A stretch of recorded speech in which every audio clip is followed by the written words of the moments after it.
What is up, my friends? Welcome back to the Wallet Monkey channel, where we give you all the intel you need to grow your wallet. It's that simple. So today we're going to hone in on First Tech Fed. You probably heard about this one before. I think there's some videos floating around about this. So we're going to dive into this. We're going to talk about two specific things with this bank. I'd love to get into all the products and stuff like that, but I kind of think those videos are boring, right? You can just go look at the website yourself. So I'm not saving you any time there. What we can talk about, and I can give you some data points on, is the credit cards and the personal loans. So that's what I wanted to dive into. I've once again spent in way too much time, exorbitant amount of time, digging through the forums and the threads and the other areas that I like to check out to get recent intel on what's going on with this bank. So big thing right out of the gate is that they're very conservative. What they care about the most is the ratio, like your TCL, let's call it, your total credit limit. Okay, the total amount of credit that's been extended to you versus the total income that you have documented. And so when this number is beyond 1x, don't expect to get any credit cards through them. Now, you might, based on the credit profile, it might work. Your relationship with them, 100% of the time thing, it's more like a 90, 80% of the time thing, right? It's like a general rule of thumb. None of these things are exacts. Everything is based on your credit profile. But out of the gates, what you need to know is that. Does that mean that this is a bank that you can fit in after you've already gone and done the Navy Fed hustle, Amex hustle, Chase hustle? No, this is actually and where I'd position this in terms of where does it fit on the broad spectrum of banks and position is if you're brand new to credit. And so then we have to start to ask questions like, well, what's better? Like, do I go with this or Navy Federal, right? Because Navy Fed will bring me in, and at 18 years old, I can get a 20, 30K card because my DTI looks good and they're not really looking at other variables. Whereas, the biggest complaint that I saw in the forums with this specific bank is that, a lot of people in the FICO forums don't really have this. They don't have this card because it's conservative. And there's a few banks that fit into this same category, but because the name of the game with credit is to get as much of it as possible based on the income that you've got, they don't really like when you get over that $100,000 mark on the 60K a year earnings or 65K a year earnings, right? So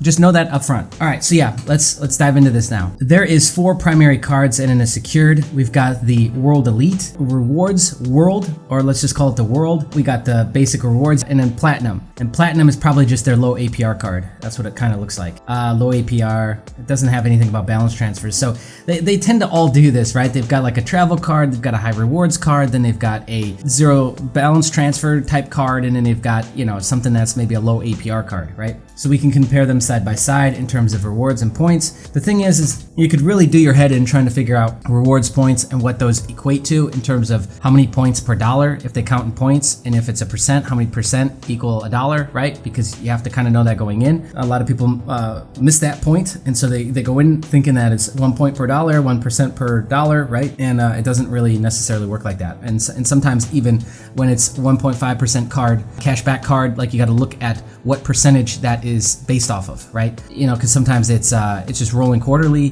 different category purchases, it does change, or it's across the boards, right? So, all right, coverage benefits, okay, not affiliated with retailers. All right, so fine print at the bottom. Now let's talk about some data points here. First off is the Odyssey Elite. This card right here it starts off at 25K. I remember when it kind of first came on the scene, hey, it's a competitor to Navy Fed because Navy Fed flag ship card, starts off at a higher limit, and you can get up to 80K on that card. So I know a lot of people like to play that comparison game with Navy Fed, but they really are in two separate categories, and you would have to measure across the boards what you're looking to use First Tech Fed for, as well as what you'd be looking to use Navy Fed for, because it's going to have to be one of those first accounts that you set up in terms of the timeline of things, right, with your credit journey.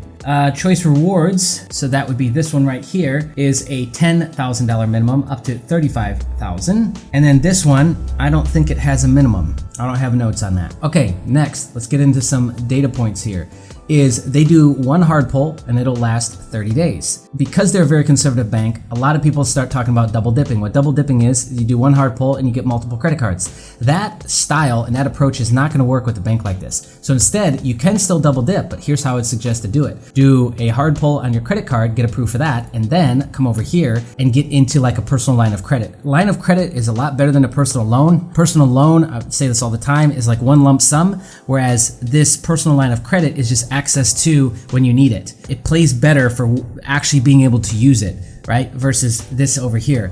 So I personally like lines of credit a little bit better. They've also got stock secured loans, that's getting more popular. So you can borrow minimum of 25,000 up to 1 million to cover some emergency purchase. And basically what you put up as lien or put up as holdings is your portfolio, or maybe they allow you to do IRA stuff and put that up. I'm not really sure, but in some sort of capacity, you are going to put up your stocks. Okay, and then they got the same thing here. Instead of one lump sum, you get a line of credit based off of that, which that's a really unique product. And I like this a lot, is being able to put that leverage up so that you can get more money into markets or do whatever you need to do with it. But I like this. And then they've got certified secured loans and savings secured loans. These are probably just standard rates. I'm not even gonna look at them. You can check those out for yourself. But that's how I would play it, is I would use one hard pull to get the credit card first and then get a line of credit. That would be epic, a 1-2 punch out, right? Okay, next is they do ask for proof of income up front in some sort of capacity, whether that's pay stubs, W-2s, etc. The unfortunate thing is that they ask for that via email. And I've seen a few banks like this. And we need to talk more about this, is because that is a very unsecure way of sending over important data. So unless you want everyone to have access to that data, because it's not like you can trust Gmail, Hotmail, or wherever your email account is from, unless you're using like Proton Mail or something that's super secured. But you can assume that data might get leaked out, or that data could be hijacked or be shared with somebody. So you're sharing fairly sensitive information that somebody could take and hijack and use to go and create fraud on your name, and you're sending that to them via email. I thought that was really, really weird. And there is a couple banks like that where they're extremely old school. So you could also go in, I guess, and drop off, but you want to ask them how they're going to store that data. You know, where is that going to go? Are we going to shred this afterwards? Is this going to be attached to a file in some sort of capacity? Where and how is this getting stored? Because data breaches are very, very prevalent now. So that is something that is very much worth asking. So that's the downside of the fact that there's a high chance they'll ask for proof of income, is that they ask you to email it over as an attachment. Like, holy cow, guys, we got to get up to speed here. And first tech in the name is kind of a little irony there, right? All right, so we covered that. You must have a good credit score, and this is traditionally true. Higher sub bonuses or better rates and better card options. Like, for example, the Odyssey, just like with the flagship card over on Navy Fed, is, you know, you're not trying to get into that card with a 690 or even a 720. We want to be 750 or above on this. We want to have technically ranked FICO score that is good or great. The pre-approval process is not very accurate, because what comes into play, like you might get an email saying that you've been pre-approved, right? And people tend to think that there's a high success rate that you will then be approved. But you got to keep in mind is that they care so much about income to TCL or total credit limit. Even after you've submitted all your documents, you could actually still get denied. So keep that in mind. Again, the pre-approval is not guaranteed that you will get approved. It's actually pretty low in terms of if your TCL to income is not looking good. All right, and now let's share some actual data points of people who've gotten approved. So we got a 742 FICO, 10K credit limit on the choice rewards. He apped right after joining. A 750 FICO got a 25K limit. 756 FICO got 30K.